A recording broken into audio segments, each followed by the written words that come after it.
Ay, maigib ako.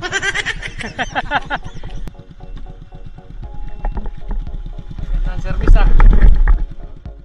Oh, kasama natin artista. Si ano? Tayo sasakay pre. Ayan, lipat tayo ng service. Kasi may dala tayong ano, container. Nalagayan natin ng isda. At ayan, pagdatingan namin dito sa spot mga katusok ay tsaka ko nakita na ito palang pinuntahan namin ngayon ay ito rin yung unang pinagdayban namin nung dumating ako dito sa San Francisco after magbatangas noon. Hey, welcome back mga katusok. Gagamitin natin ngayon yung bagong-bagong pana na padala sa atin ni Cyril. Ayan, 50 cm. First time nating testingin ngayon.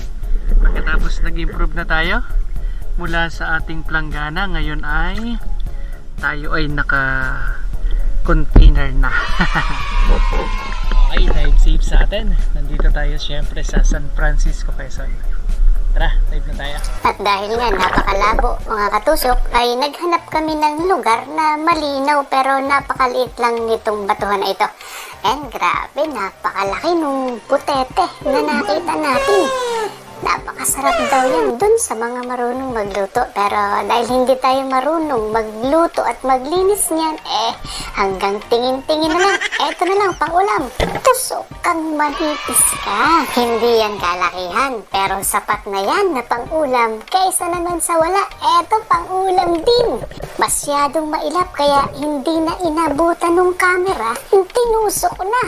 Kaysa naman sa makatakas pa, diba? O ang lapad niyan, may kulang-kulang kalahating kilo na yan mga katusok. Pero bukod sa napakalabo ngayong gabing ito, napakadalang din ang isda. Kaya tutusukin na natin itong danggit na ito. Hindi na natin kinalabit yung trigger kasi nakasanda lang naman siya. At may manok pa. Yun, nakatusok na naman tayo ng danggit. Tapos hindi na natin mapansin dahil may isang oras na kami naglalangoy. Ayun pa lang ang isda nagpapakita. Dito tayo sa ibabaw ng batuhan. Maraming shell. Ang tawag dito ay sikad-sikad kung hindi ako nagkakamali. Ayan, marami daw ganyan dito sa ibabaw ng batuhan. Eto pa, may isa pa. Ay, nako, umang pala. Yun, may nakita tayong malaking sahang. Ang tawag ng iba dyan ay saang. Pero magkatunog lang naman, kaya parehas lang yun. Ayun, katunog din ng manok kanina. Yun, may nakita na naman tayong sahang. Para maiba-iba naman yung mga pang-ulam. Eto naman, taktakin. Ayun, dalawa. Pinagtyagaan na natin, napakarami nating nakuhang ganyang mga shell pang-ulam din ito. Baka ito'y may 1 kilo himbuktit. Teka, napakalikot, tusok ang buktit ka. Maganda ba ang tama? Yun! Doon mo kasi pinapatamaan niya sa tigkabilang gilid ng palikpik niya na may butas. Kasi pag doon tinamaan mga katusok ay ang ingay ng manok, hindi na kailangan tanggalin pa sa tunod. Diretso na yan kasi naka-break away yung pana natin. Hindi na tayo mahihirapan pandakutin yan at hindi na tayo matitinik. Ganito lang yan, Ayun, diba? Tapos hihilahin mo ulit ng pabigla dun sa may parting goma niya. Yun! Napakasimple lang. Kasi naka-break away yung pana natin. Ayun na, diretso na yun dun sa buya. Diba, di natin kailangan dakutin pa. At eto, hindi rin pwedeng dakutin kasi matapang yan. Nakakatusok tayo ng isang maliit na barakuda o rumpi. Pero matapang yan, kahit maliit yan mga katusok. Ay, naku! Natanggal dun sa sima. Pero buti na lang, masama ang tama. Kaya ayun, natusok ulit natin. Malapit naman sa may ulo niya. Pang-ulam na rin yan, di ba?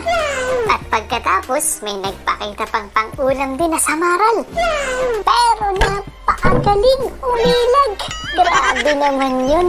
Nakita niya nang paparating yung tunod. Eto na lang, danggit. Tusok kang danggit ka.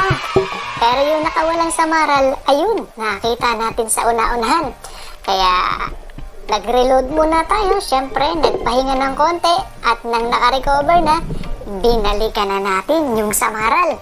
Pero may hindi magandang mangyayari dito mga katusok.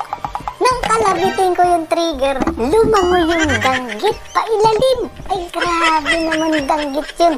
Pero may kapalit na malaking bagulan. Tusok kang bagulan ka. Ang swerte natin mga katusok. Hindi man tayo nakahuli ng marami sa gabing ito, nakahuli tayo ng pang-ulam at may pang-benta rin.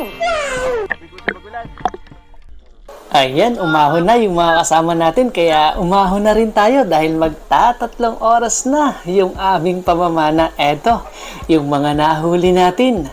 Ang may pinakamaraming huli, syempre, si Kevin's Adventure. Pero yung dalawa nating kasama, syempre may huli din silang mga pang-ulam. Pero kung bibilangin, sa dami ng peraso na nahuli, aba, alam niyo ba mga katusok, tayo ang may pinakamaraming nakuha sa gabing ito. Alam niyo kung bakit marami? Eto lang naman. Ayan o. Di ba? Napakarami niyan kapag kabinilang.